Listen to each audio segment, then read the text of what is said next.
Traditional advisor platforms have evolved at a rapid pace in recent years as new independent players enter the market.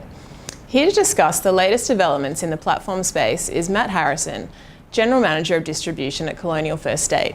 Matt, thanks for joining me. You're welcome.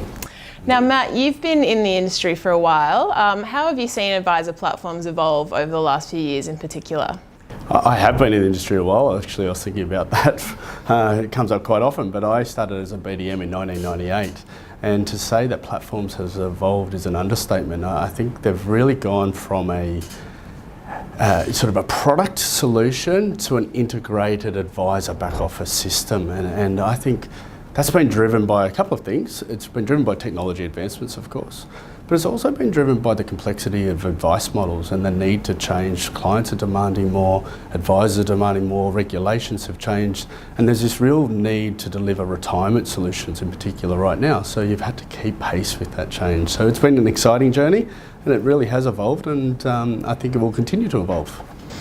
And what are some of the common pieces of feedback that CFS gets on their platforms, and how have you changed your offering as a result? So we're pretty proud that we continue to invest in both our first choice and first rate platforms. We have for many, many years. Of course, you want to continue to do more, there's never enough. But we've done both large scale change and introduced that change to the market over the recent years, but also incremental steps.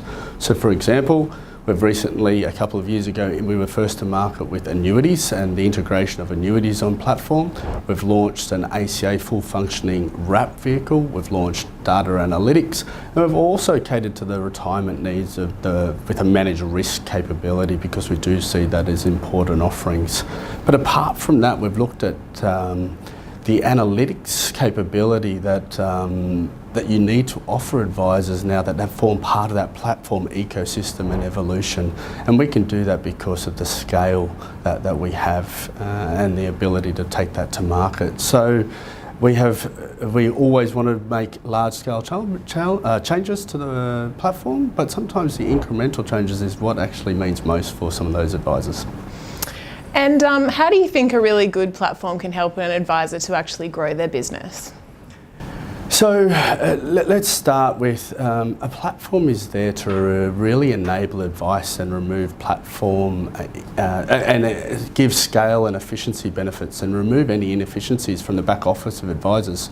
So our philosophy at Colonial First State, we're real believers in the advice process. So if you don't have that, it's very hard to see a platform going forward in the role of a platform. But we are believers in the advice process. So that means all decisions we make really are made with that in mind. So what does that actually mean? Fundamentally, you have to enable advice through an open architecture platform. So if that's not the case, then you're not really enabling quality advice or quality clients. We have 7 term deposit providers, we've got 2 annuity providers, and a wide range of managed funds that we must keep relevant ongoing. So if you continue to look at the evolution of platforms and where we're partnering, we're really proud of what we have done and where we're heading with our platforms, and that fact that all our decision making is referenced back to enabling advice and quality advice for the end client, because that's what we're in business to do, partner with our advisors to provide them platform choice. And how do you think that incoming regulatory change is going to affect what advisors want from their platform going forward? Sure, there's been constant change, and it continues to change. So the super tax reforms, super stream as well, and some of the transparency of the cost functionality that must be displayed is something that's coming in again. And I think with all regulatory reform, it's the role of which is there to help and assist the client. It's the role of the platform provider to assist the advisor to ensure that they can continue with efficient solutions despite those changes and see them as a real opportunity. So we've got a very well-regarded First Tech team that really supports our advisors via the platform and the users of the platform to engage and understand what is it about those regulatory reforms that need to be addressed, and how do we, the platform provider, really assist advisors and licensees to drive forward and ensure those reg reforms are navigated appropriately and efficiently. And you mentioned data analytics earlier. Yes. Can you tell us a bit about how CFS is using data to provide better benchmarks for advisors? So look, data analytics, as I said, is the new wave of what is required in a platform today. As businesses and financial advisor businesses of financial advisor practices are partnering with platform providers like ourselves, I think there's an expectation to really show them how their business is performing. With the scale that we have, over $100 billion, largest platform used in the market by advisors and market share, it is really interesting to be able to provide advisors with really simple benchmarking tools that allow them to compare where their demographic trends are in their advisors, where the location, where their revenue models are coming from, but also then just to give them that sort of what's best practice and how do you move forward from there. So I think that data is great, and we are partnering with UTS to continue to provide that data and insights into an advisor's practice, but on top of that, it's how you use it. So we have a very strong distribution footprint, and we're focused on service to advisors, and that means we want to become business consultants. So use this data, understand advisors and licensees, and say, what is your value proposition? What is your strategic direction? And we want to use this data to then to say, well, actually, did you know you are not looking at the insurance needs of this particular client set? Have you made a conscious decision to do that? Have you looked at the accumulator demographic? Because right now the data suggests that you're not really focused on that 40-year-old client. And we're really suggesting and asking with this data through our business development team to say, look, maybe this is something, have you made a proactive decision?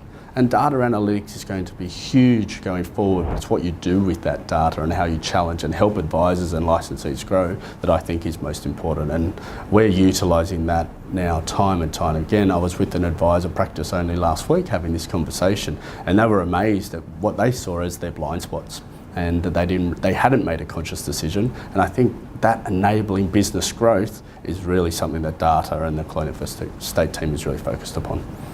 And finally, are there any other trends that you expect to crop up in the advisor platforms of the future?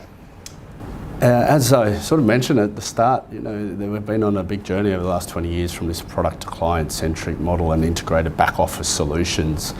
And I think that will continue to evolve, and that evolution looks like a holistic business model that doesn't just look after the financial well-being but the personal well-being. So let's look beyond super tax structures. Let's look into broader the health and other places where personal well-being that an advisor is considering. So a platform which is the efficiency driver of these financial planner and advice businesses, which is where we position ourselves, really has to cater for those needs. And by being so close to advisors and they as our reference point, we believe we're really well placed to start going down that path on the back of analytics, on the back of product, and the back of the service proposition that we have, and we have the scale and strength to do that.